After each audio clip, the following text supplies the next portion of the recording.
Laino. E eu sou a Nina. E nós somos as Nerdwife, trazendo pra você conteúdo geek, LGBT e hoje personagens femininas que foram criadas pra sofrer. Essa é a Semana da Mulher, em que nós comemoramos o Dia Internacional da Mulher. E nós queremos trazer um conteúdo diferente pra vocês. Nós queremos trazer um assunto pra botar na roda, pra gente pensar a respeito.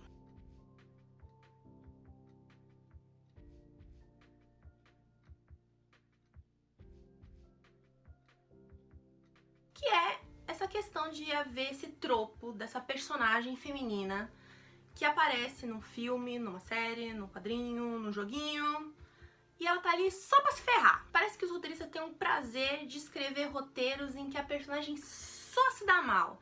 É uma fetichização do sofrimento dessa personagem. Existem vários tropos, na verdade, que são anti-mulher por aí. E uma questão que, tem que diferenciar é que essa personagem não é a personagem que aparece só pra morrer. Aquela namorada que morre no começo da história e que dá o start na história. Tipo, a esposa do policial que morreu antes da gente conhecer o policial. Não é essa personagem, tá? Esse é um outro tropo que já foi bem debatido. O que a gente observou é que essa personagem que é criada pra sofrer, ela não vi, né? A gente foi pesquisar, a gente não viu nenhum texto assim, olha quantas existem, esse tropo dessa menina que passa a história inteira sofrendo muito e que a galera gosta de escrever roteiros pra ela se dar mal, e se dar mal de maneiras muito machistas. E nem sempre ela tem um final feliz, é bem problemático, e a gente resolveu trazer aqui pra debate, porque isso dava até uma tese de mestrado, hein? A gente vai começar com uma personagem que muita gente percebeu que, o povo meio exagerou um pouco com ela. Nós estamos falando da Sansa de Game of Thrones. Que, veja bem, o George R. R. Martin, ele é famoso por fazer os personagens dele passar o diabo, né? Nos livros mesmo, a maior parte dos personagens sofre muito. As mulheres sofrem de maneiras muito brutais. Inclusive, são violentadas, são diminuídas, abusadas de todas as formas. Mas na série, você percebe que isso não só é colocado de uma maneira mais explícita que nos livros, como é mostrado de uma maneira muito fetichizada. Você quer ver o sofrimento daqueles personagens. E a Sansa sofre coisas que, inclusive, ela não sofre nos livros. Vamos começar com coisas que acontecem nos livros também. Matam a loba dela. De cara, ela criança lá já perde o bichinho dela, que é o suporte emocional dela. Daí tem todas as torturas psicológicas, físicas que ela passa na mão do Joffrey e da Cersei. Tem uma cena que o Joffrey faz um dos caras lá tirar a roupa dela enquanto bate nela no meio da corte, sabe? Umas humilhações muito pesadas. Tem o fato de que, os Stark morrem tudo, se você nunca viu a série. Surpresa. Surpresa, os Stark, assim, não sobra quase ninguém. Ela é a última Stark, digamos assim. E quem não morreu sumiu e ela acha que tá morto, então assim, ela fica sozinha. Tem uma coisa que eu acho muito pesada, que o Littlefinger, o Mindinho, ele faz um grooming com ela, que eu acho muito nojento, Tipo, ele... Pra quem não sabe, grooming é quando um homem, numa relação de poder superior a uma mulher, normalmente um adulto com uma menor de idade, fica seduzindo, mas de uma maneira não super explícita, e vai trazendo aquela pessoa pro lado dele, preparando pra aquele momento em que ele vai realmente dar em cima e tentar seduzir. É aquele negócio do pegou pra criar? É isso. Então ele dá uns beijos no rosto dela, ele chega a beijar ela e é muito nojento. E ela não tá feliz com aquela relação, mas ela meio que vai deixando porque ela está numa relação de poder, submissa a ele, e ela não sabe como reagir, porque ela é uma menininha, Ela é uma personagem que ainda não se desenvolveu, Ela começa bem fraquinha na história, depois ela cresce, fica uma personagem incrível. Inclusive, a Sansa é um personagem que merece um vídeo só pra ela, porque ela é muito mal compreendida. Isso também. E daí, do negócio do Mindinho, tem onde diverge a série dos livros. Porque o Mindinho, na série, manda ela pra casa de uma outra família, os Bolton, onde ela casa com um cara que é o cara mais horroroso da história, assim. Tipo, o cara é extremamente sádico. Psicótico, torturador, ele é do mal. E na mão dele, ela sofre, assim, tipo... horrores. Horrores, horrores. E os horrores que ela passa, ela não passa no livro. Colocaram isso na personagem porque sim. Pra deixar ela sofrer mais, porque ela tem que sofrer muito pra se redimir das coisas erradas que ela fez. E é muito desproporcional, principalmente em relação a outros personagens da série que fazem coisas muito piores e não sofrem tudo que ela sofre. Por que ela sofre tudo isso? Porque é uma mulher, é uma personagem feminina que foi criada pra sofrer. Inclusive, na última temporada, tem uma das frases mais horríveis que eu já ouvi na vida, que é ela falando que ela é muito agradecida por tudo que ela passou na mão da Cersei, porque ela aprendeu muito com a Cersei, e ela virou a pessoa que ela é por causa da Cersei, dos ensinamentos dela. E que ela ficou muito mais forte por causa das coisas que o Ramsay fez com ela. Você agradece o seu torturador, o seu abusador. Oi! Personagem número 2 é onde a gente percebeu que existia um tropo. Dana Scully de Arquivo X. Gente... Caiu a minha ficha desse tropo, porque eu já tinha visto outra série antes, que tinha uma outra personagem que sofria a série toda, e aí eu virei pra ele e falei, meu, mas a Scully, ela se ferra o tempo todo, igual a fulana lá da outra série. Ela, meu Deus, então isso deve ser um tropo, um negócio que as pessoas fazem com muita frequência. E a gente passou a reparar isso em vários lugares. Aí a gente resolveu fazer esse vídeo. E realmente, gente, eu sei que a Scully é incrível, uma personagem, assim, de milhões, que, né, mudou a história da televisão americana. Ela é referência pra muitas meninas até hoje que querem estudar ciência. Ela é maravilhosa, tá? Não, isso não tira o brilho e o mérito da personagem. Porém, como essa mulher sofre? Eu vou ler algumas coisas aqui, só, né, uns resuminhos de tudo que ela passou. A Scully foi capturada por 2 serial killers. Não 2. 2 vezes, isso aconteceu 2 vezes ao longo do... Tudo bem que a série é comprida, mas, pô... Exatamente. Inclusive, uma vez, ela foi perseguida pelo próprio diabo. Lembra disso? É verdade. O diabo vai atrás da Scully. Na falta de vilão, vamos usar o próprio diabo. Ela foi abduzida, engravidou de um alien, teve câncer, a irmã foi assassinada e quando ela resolve finalmente voltar a transar, ela quase morre. Que, aliás, vocês sabem que também é um tropo super comum em Hollywood, né? Você não pode transar porque alguma coisa ruim vai acontecer. Em filme de terror, isso é obrigatório, né? Transou, vai morrer. Ela não morre, mas desgraças acontecem. Por causa da abdução dela, ela descobre que ela tá estéril. Mas antes disso, ela encontra uma menina que é filha dela, que foi feita dos óvulos dela, que foi tirado de dentro dela.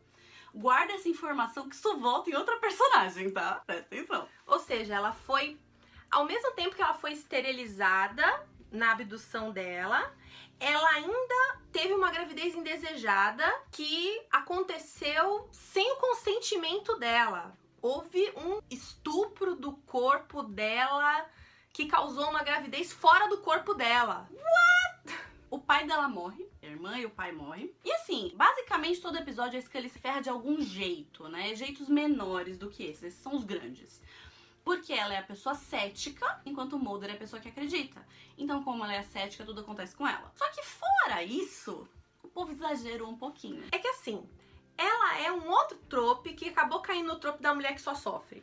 Porque normalmente o personagem cético, aquele que não acredita que o problema está ali, é o que sofre por causa do problema, né? E ela nunca acredita que o problema está ali, ela sempre acha que tem uma explicação.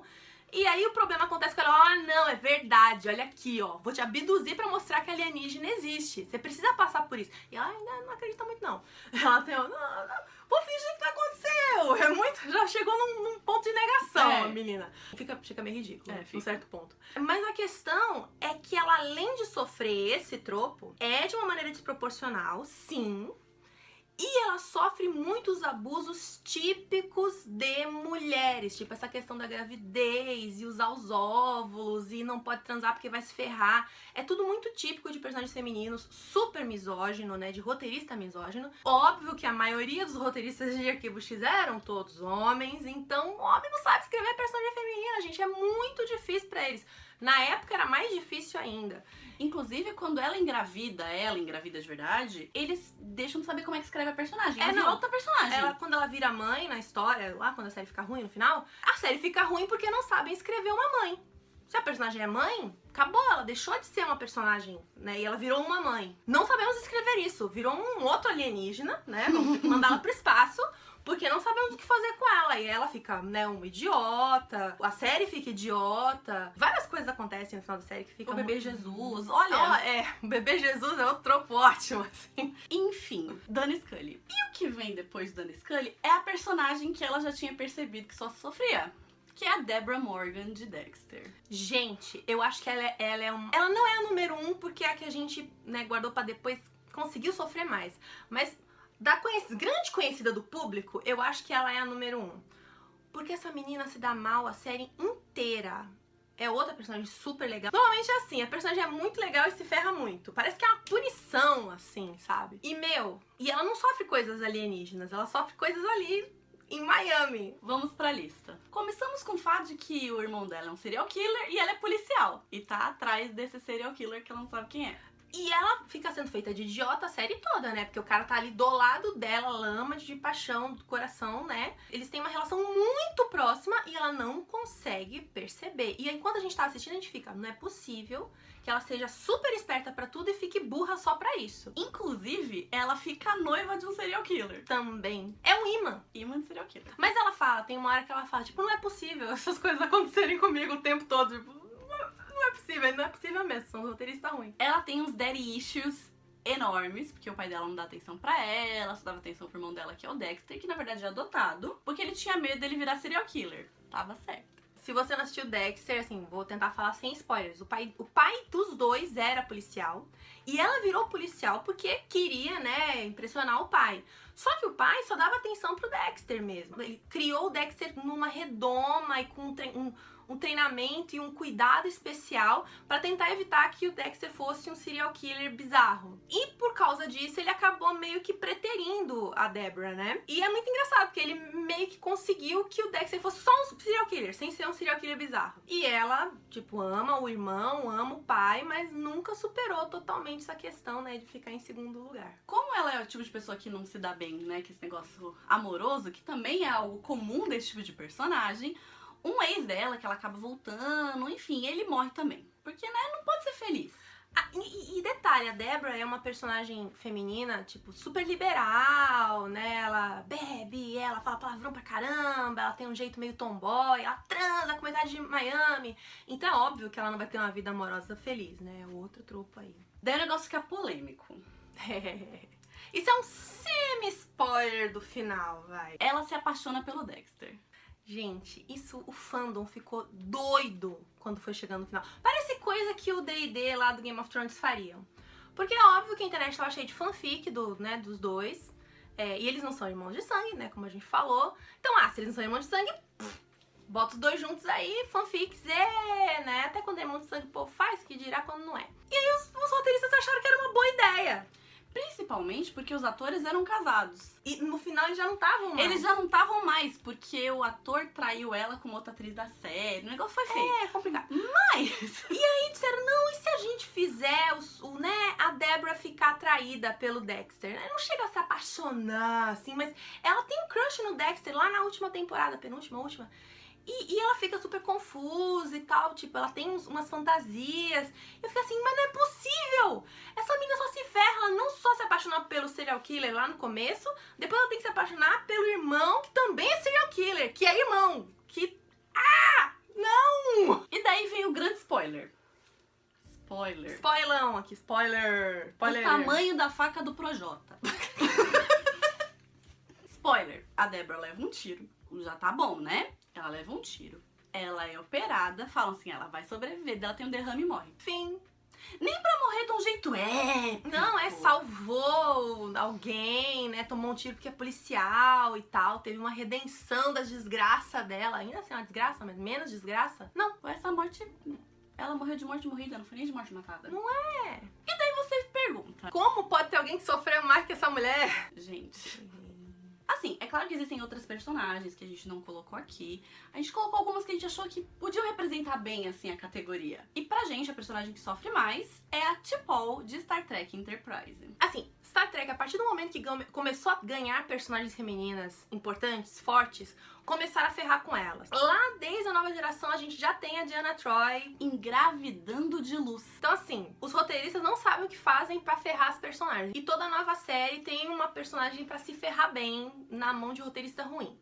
Porém, somando as desgraças, ninguém sofreu mais do que a T'Pol em Star Trek Enterprise. Começa que ela já é a personagem feminina mais sexualizada de todas. Ela consegue ser mais sexualizada que a 7 de 9, tá de colã e salto alto o tempo todo. Ela também tá de colã e salto alto o tempo todo. Só que de vez em quando ela aparece de calcinha e sutiã recebendo um gel com glitter no corpo dos homens. Em defesa, os homens também aparecem de shortinho e cueca, recebendo gel com glitter. Então, nesse ponto aí... Tem gel com glitter pra todo mundo. Todo mundo tomando banho de gel interpretado. Mas é porque é uma série mais sexual do que as outras. Ela é bem safadinha, essa Então, série. óbvio que a personagem sexualizada ia ser mais sexualizada que Sim, as outras. é desproporcional. Como sempre foi, né? E ela realmente tá ali pra ser gostosa. Ela tem o arco dela, tem a história dela, as personagens femininas são super legais, mas é o eye candy, né? Tá ali pra ser bonita e gostosa. Foi esse a função principal dela ali. E pra sofrer.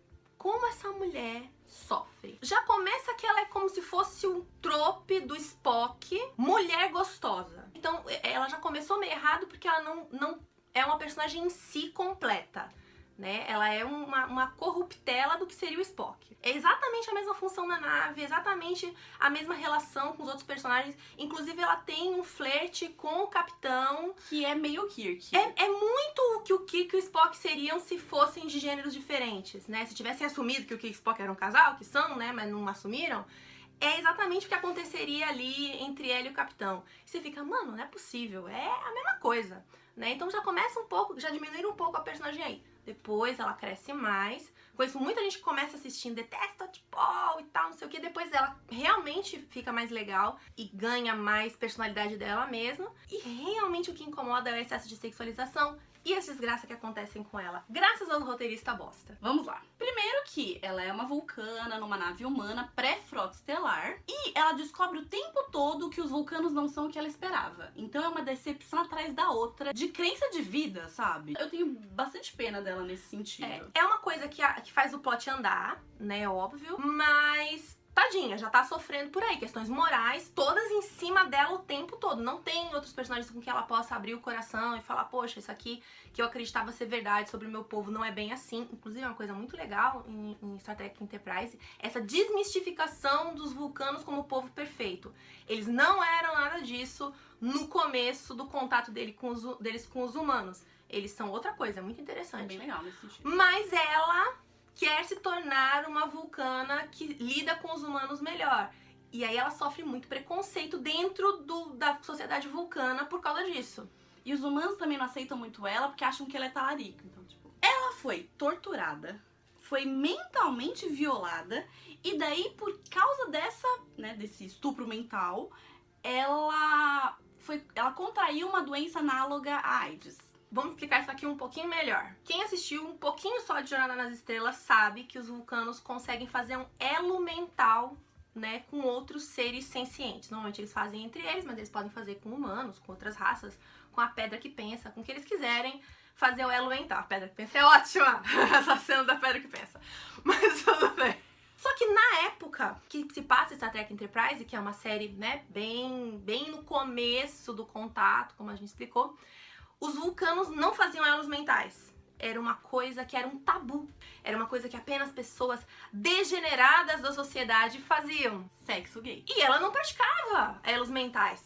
Tipo, aquela, né, oficial. Certinha. Nossa, super certinha. Onde já se viu fazer uma coisa horrível e degenerada. Ela nem sabia fazer. Só que aí num episódio aparece um cara na tripulação que é um vulcano que pratica elos mentais. E ele é super, né, militante dos elos mentais. Elos mentais são uma coisa natural, que todos os vulcanos deveriam fazer. E é muito bom pra você, pra se conectar com outros da sua espécie, com outras espécies e tal, não sei o quê. E ele convence ela a experimentar. Eles têm uma cena super íntima no quarto dela e tal. E aí ela, beleza, vamos ver como é que é isso aí, né? E aí eles meio que vão, né, se conectando ali. E ela para, tipo, não quero fazer, não me arrependi, não tô à vontade, porque ele era um cara meio esquisito mesmo. E aí ele força. Ele fala, não, já estamos aqui, vamos fazer, agora a gente vai fazer. E ele força esse elo mental nela. E ela fica super constrangida, não gostou, não era isso que ela esperava, foi esquisito, não foi legal. Passou. Um tempinho depois ela descobre que ela está com uma doença vulcana, específica dos vulcanos, super degenerativa, super grave, pra qual não existe cura, só existe tratamento, mas não existe cura. e que só se contrai se você pratica elos mentais. Nossa! O que será que eles estão falando no começo dos anos 90? Inclusive, a gente tem um vídeo sobre como é retratada a questão da AIDS na cultura pop. Card aqui. E aí ela passa a sofrer bastante preconceito por causa disso. E para explicar que Chico não é Francisco? Não, gente, eu não sou uma pessoa que pratica elos mentais. Eu contraí essa doença num momento em que eu fui, forçada a fazer o negócio. E aí pega mal pra caramba, porque, tipo, ela tem que se expor, que ela passou por aquilo. E aí ela tem que fazer esse tratamento pra sempre na vida dela, porque não existe cura, né? De agora em diante, ela é uma vulcana marcada e estigmatizada pela doença daquelas pessoas. Eventualmente, ela entende que realmente elos mentais não estão nada de errado e que aquela pessoa que fez aquilo com ela era uma pessoa fora da curva, horrível, né? Que é um outro problema, mas... em geral, não tem nada de errado com a comunidade que pratica elos mentais, tanto que, eventualmente, todo mundo pratica, né? Pô, tá aí o Vale Gay dos vulcanos, provando que tá tudo certo. É ditadura gay. Ditadura gay foi implantada lá em Vulcano. Mas na época que isso acontece no universo de Star Trek, foi super grave. E ela é uma vítima da pior coisa que poderia ter acontecido, na pior circunstância possível. Claro que ela também se torna uma advocate, tipo, eu não vou morrer por causa dessa doença, não tem nada de errado ter essa doença e tal. Mas não precisava ter acontecido desse jeito com ela. Mas não para por aí. Calma que ainda piora! Num determinado momento, ela entrou numa nave, ela e outras pessoas da tripulação, e todos eles foram expostos a um gás tóxico que deixa todo mundo doido, e tipo, a tripulação, que era da nave original, todo mundo se matou. Resumindo bem. Só que ela, por ser vulcana, o corpo ser diferente, ela ficou muito mais doidona. Quando ela voltou pra nave, ela teve que passar por vários tratamentos, né, pra tentar conter as consequências do gás. Só que ela ficou viciada no gás. E daí tem todo um pote de tipo cracuda, gente. Que ela fica injetando gás nela mesma. Porque ela gostou da sensação e não consegue se livrar de ficar sentindo aquilo que ela sente. Emoções. Porque os vulcanos, eles suprimem suas emoções. É assim que é a espécie dos vulcanos, a sociedade deles. Só que ela achou aquilo sensacional e ela, escondido, fica sentindo emoções. Que é, ficar doidona. O equivalente para um vulcano de ficar doidão. Não basta a menina estar com HIV positivo, ela também é viciada em drogas. Ela foi sequestrada e vendida num leilão de escravos. A mãe dela morreu. Daí ela descobre um bebê, que estão fazendo uns experimentos. Esse bebê foi criado de proveta, que é um bebê meio humano, meio vulcano. Que era uma coisa que não se acreditava ser possível. E esse bebê é filho dela com o boy dela, que roubaram o material genético dos dois. Lembra que eu falei da Scully? Então, fizeram um bebê em laboratório pra provar que é possível haver compatibilidade genética entre humanos e vulcanos. E pra poder fazer esse bebê, roubaram o material genético dela e do boy dela. Ou seja, mais uma violação bem legal. Ou seja, ela tem um filho com o boy dela, mesmo sem ter engravidado. Olha essas pessoas que ficam tendo filho sem engravidar aí. O bebê morre. Ela não teve esse filho e ela conseguiu perder um bebê que ela não fez. Como assim? Depois que ela e o boy se apegaram ao bebê, o bebê morre. E agora um spoilão aqui também do finalzinho da série. O boy morre também. Não tem como ser mais fodida, né? Sério, eu estou procurando ainda uma personagem que tenha se ferrado mais do que a T'Pol. Parece que é a personagem com que eles queriam fazer todas as experimentações, né? E isso acontece muito, eles pegam um personagem pouco querido pra fazer essas experimentações de, que roteiro que a gente pode contar aqui, que pode ser meio polêmico. Mas pegaram justamente uma das personagens mais populares pra fazer. E era a mulher gostosa da série. Não faz o menor sentido. Queriam causar mesmo, queriam ferrar, fetichizar o sofrimento dela. Ela nem era tão boa atriz assim pra ela ficar lá sofrendo, chorando. Inclusive, né? Era só vontade de ver a personagem se ferrar. E pra encerrar o vídeo, a gente quer trazer aqui uma personagem que ela não se encaixa exatamente nesse tropo, mas que ela é muito lembrada pelo sofrimento dela. E na verdade a personagem é muito mais do que isso, mas a galera adora falar da desgraça, então também tem a ver com a fetichização da personagem feminina sofrendo muito, tipo, desproporcional a qualquer outro personagem. É que essa personagem, ela dá a volta por cima e se torna uma personagem sensacional, que para de passar por isso. Nós estamos falando da Barbara Gordon, a Batgirl mais famosa. Tem outras Batgirls, tá, gente? Essa é a mais famosa. Vamos lá, Batgirl, vida normal, Vida normal. Batgirl, toda Batgirl tem uma vida normal. Filha do comissário Gordon. A piada mortal. Durante a piada mortal, o Coringa atira nela, ela fica paralisada da cintura pra baixo, ele tira toda a roupa dela, tira umas fotos, é um troço horroroso. E ela fica paralisada da cintura pra baixo, gente. Tem algumas resenhas, alguns elogios à piada mortal que me deixaram eu achei bem pesado, que eles falam que esse incidente da Bárbara, ele é o que faz ela virar uma personagem interessante, porque finalmente separa ela do Robin, faz ela não ser um Robin mulher, porque ela se ferrou e teve essa coisa horrível que o Coringa fez com ela. E é assim que se trata o sofrimento feminino dentro da cultura pop. Essa questão de ela ter que passar por um grande sofrimento, fica subentendido, inclusive, que ela sofre abuso, né, que o Coringa estupra ela, pra se tornar uma personagem forte, é um outro tropo horrível, muito comum em narrativas de personagens super empoderadas, né? Ela se torna aquela mulher fodona por vingança e não é assim que funciona. Não precisa de nada de desgraça na vida de ninguém, de nenhum nível, de nenhum tipo, pra você se tornar uma pessoa incrível e fantástica. Não faz sentido, tipo, o sofrimento te tornar aquela pessoa que você é. É horrível esse tipo de narrativa. Principalmente porque personagens masculinos, eles se tornam os personagens que eles são porque outras pessoas sofrem. Tipo, morre um parente querido, o seu planeta é destruído, sabe? Tipo, nunca é com ele. Nunca é o cara que toma um tiro e aí ele se supera. Ou é o cara que sofre abuso e aí ele supera, ou sofreu grandes abusos na infância. O cara que sofre abuso na infância vira vilão, sabe? Ele não vira um herói, isso não existe. O próprio Homem-Aranha, né? Ele só vira super-herói depois que o tio... De verdade, depois que o tio Ben morre, sabe? Então, personagens masculinos, as coisas acontecem com outras pessoas, e não com eles. Enquanto as mulheres têm que se ferrar mesmo. E a Bárbara Gordon, ela tá colocada aqui pra chamar atenção pra esse tipo de narrativa. Ela realmente é uma personagem super legal, ela já era uma personagem muito bacana, ela era a Batgirl mais querida, e depois ela se torna Oráculo, que é uma outra personagem muito legal, a mesma personagem, né, a evolução dela, mas pra ter essa passagem, ela passou por uma experiência horrível, que não faz o menor sentido, né, a Piada Mortal, um quadrinho lendário aí, que divide opiniões, mas a Bárbara não deveria ser lembrada pelo sofrimento dela, e sim pela pessoa que ela é a despeito disso. Esse tipo de vídeo é muito difícil da gente fazer porque toca em vários pontos que são gatilho pra muita gente, né? Mas eu acho que é muito importante falar sobre isso.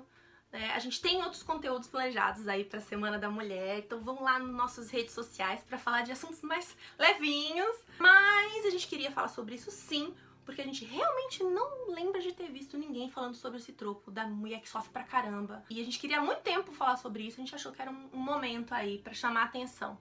Espero que vocês tenham gostado desse vídeo. Se vocês lembrarem de outras personagens que sofrem o tempo todo, que foram criadas praticamente só pra sofrer, comentem aqui. Tipo, a gente esqueceu alguém? A gente sabe que tem algumas que a gente não falou. Se você lembrar de alguma, deixa nos comentários. E vão lá nas nossas redes sociais, @nerdwaifus, pra ver os nossos outros conteúdos da Semana da Mulher. E a gente se vê no nosso próximo vídeo. Vida longa e próspera. E que a força esteja com você.